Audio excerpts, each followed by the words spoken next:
तुम्ही मित्राला किंवा तुमच्या नातेवाईकांना पैसे दिले आणि तो आता परत काही पैसे देत नाही, तुमच्याकडे कोणताही पुरावाही नाही, मग आता पैसे गेले का?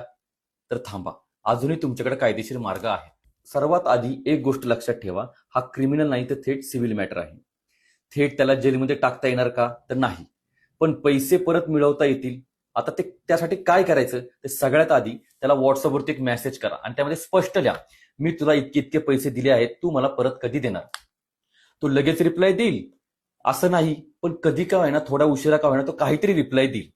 त्यांनी रिप्लाय केलं की बास, तोच रिप्लाय म्हणजे तुमचा पहिला पुरावा. त्या चॅटिंगचा स्क्रीनशॉट घ्या, तो कोर्टामध्ये डिजिटल एव्हिडन्स म्हणून तुम्ही वापरू शकता. यानंतरचं पुढचं पाऊल म्हणजे वकिलांमार्फत त्याला लीगल नोटीस द्या आणि तरीही पैसे दिले नाही तर सिव्हिल कोर्टमध्ये मनी रिकव्हरी सूट तुम्ही दाखल करू शकता. म्हणजेच काय, पुरावा नसला तरी तुम्ही तो तयार करू शकता. म्हणूनच मित्र असो किंवा नातेवाईक असो, पैसे देताना सावध राहा आणि दिले असतील तर ते तुमचे पैसे परत मिळवण्यासाठी कायदेशीर मार्ग देखील वापरा.